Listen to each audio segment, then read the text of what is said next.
With one college season left, why Wisconsin? What sold you? You know, really on my official visit, like I think I probably was here two and a half days. I met with Coach Grimes for probably a total of like 6 or 7 hours, and we were in here a lot because he had just been hired 2 days before. So it was a lot of, obviously I'd done my homework before then, but just I was asking, what's your vision? What do you, obviously, with where he's been at before, there's not a better school in the country than Wisconsin for him to come in and kind of establish what he wants to up front with the run game, and then as a quarterback, the ability to run the ball is our biggest friend. So it was really a perfect fit of me getting outside my comfort zone and him and them handing me the keys to this offense and get this thing rolling. Luke Fickell's entering his third year at Wisconsin. What's your relationship like with him? It's been great. It's been great. Obviously, I think he was probably the first person I talked to, when getting in the portal, and we're always talking about leadership, and it's a very transparent conversation. It goes back and forth of, hey, this is what we need of you, and vice versa. He's asking what he needs from me,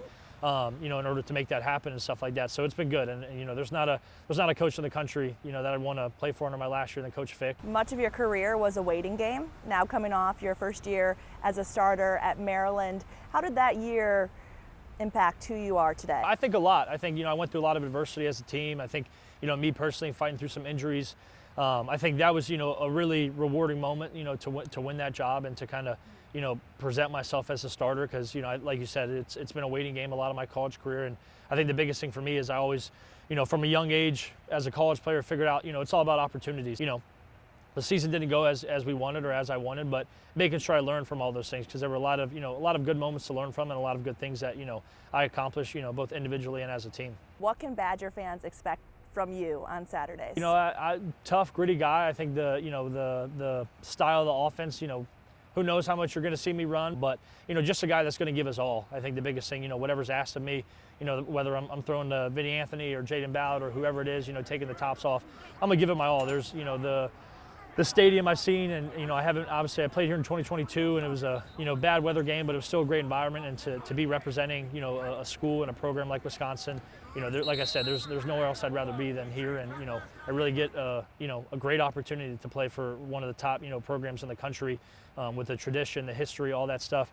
So I'm going to give it my all. I got 1 year left, and it's time to empty the tank. How often do you think about running out of that tunnel into Camp Randall for the season opener? Pretty much every day. Definitely every time I'm here, but even when I drive by it, and I get flashbacks of when I was here in 2022, but obviously on the wrong sideline. I don't think as an older guy, as a fifth year who's played in a lot of different stadiums as a backup, as a starter, been in a lot of different environments, like I don't know if I'm fully ready for having that type of support surrounding us. Have you been practicing the jump around? Yeah, Tresh Kekahuna is the one that makes sure I'm on cue with that. Does he play it for you or what? Yeah, he just on one of the video boards up on the 8th floor where the coaches is. There's videos of him and some of the receivers dancing from last year. So he whenever I see that or whenever we're together, he makes sure to remind me of it. So I try to keep the dancing in a private setting, that way I don't embarrass myself. But I got a few more times I'll be able to practice before the first real time. But I'm definitely looking forward to it. What does your pregame ritual routine look like? Yeah, it's pretty calm. I think leading up to game time, probably about 2 hours before to about 15 minutes before, I'm usually pretty giddy, pretty hype. Playing some rap music or running around with the guys, making sure I'm interactive, making sure we're all getting our heads straight.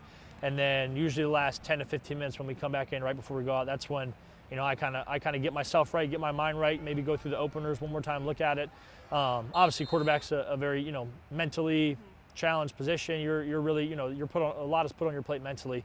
So that's just I use those last 5, 10, 15 minutes to make sure my heart rate goes back down a little bit. All the guys are good. Do you have a motto or quote that you live by? Some of the ones I like, my sister gave me this one I think 2 years ago. However it is, that's how we like it. My brother said this to me probably 2 weeks ago. So what now? What? Whatever the circumstances is, that's what we're given, and we're gonna make it roll no matter what. Who has influenced you the most in your life? Yeah, I think definitely my family to start. I think I have 2 older siblings, a brother and a sister. Obviously both my parents. I think each of them have affected me or influenced me in a different way. My mom was a teacher, so I think I get a lot of my organizational kind of my routine stuff from her. My dad was a high school football coach my whole life, so I probably get some of the IQ and maybe he would like to say I'm a tough football player. He would like to say I get it from him. I don't know if that's true, but I'll give him that credit. What's your favorite thing been about Madison so far? So I think just really getting to, maximize my time here. I think, truthfully, I think the best part about this place is what I'll find out in the fall of, the fan base, the people. People always make the place, but I've definitely been trying to get out and maximize my time in Madison, whether it's the restaurants downtown by the Capitol or, nitty gritty Dottie's, all that stuff. I'd say definitely, the scenery, the weather, and the people, I think, kind of made this place special so far. And I don't think we've really reached the pinnacle of how much fun I'm going to have in Madison until we get here in, about a month and a half, whatever it is, until we get rolling in the season.